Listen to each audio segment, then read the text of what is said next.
Welcome to the final edition of the Changing the Score Project Diaries. I'm not going to say much tonight to you because I can't. I've almost lost my voice after an amazing week, but I'm going to let Dan Jackson in some of his cross to Fox footy that we did today, and Dave Astbury talk to you a little bit about what they've taken out of the trip. For me, the most important lessons of the week have been around the importance of leadership, and we've seen so much in terms of leadership being partnership, leadership being about patience and compassion and listening, and what it is that you are about as a human being, what it is that you want to give to your fellow man. That's been an outstanding journey for the football players involved in this, and in fact for all of us. Thank you so much for joining us. I hope you've enjoyed the diaries, and until next time.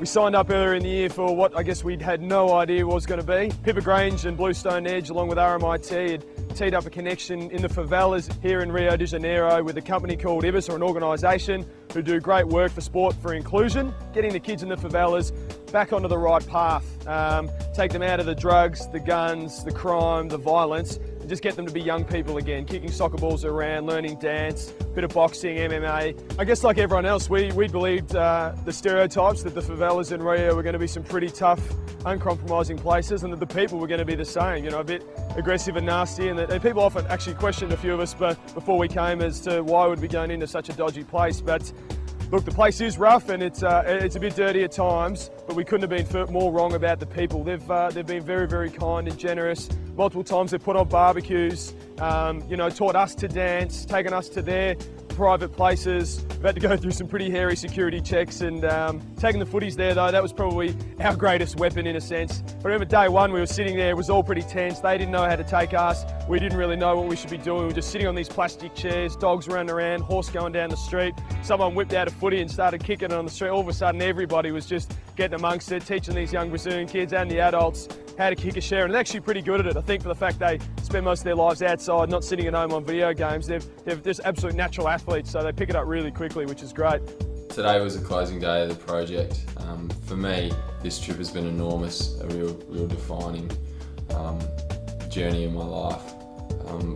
We've witnessed all kinds of different leadership, and I think there's a lot to be taken back to our football club and to our community work with the Richmond Football Club. I'm very proud to be part of the Richmond Football Club, who have been so innovative with this journey in relation with Bluestone and RMIT.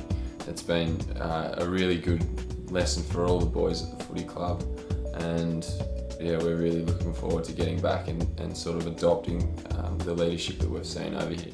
It's been a brilliant experience. The people we've met, the relationships we've made, the connections we've made with these young kids has been very, very powerful. And I'd like to think, or we like to think, that it's certainly gone both ways. That whilst we've taken a lot from them in hearing their stories, and there's some pretty intense stories, we've actually been able to tell a little bit about ours as well. And look, I don't think it's going to change the world, but you know, it's always just that little bit that can make a big difference.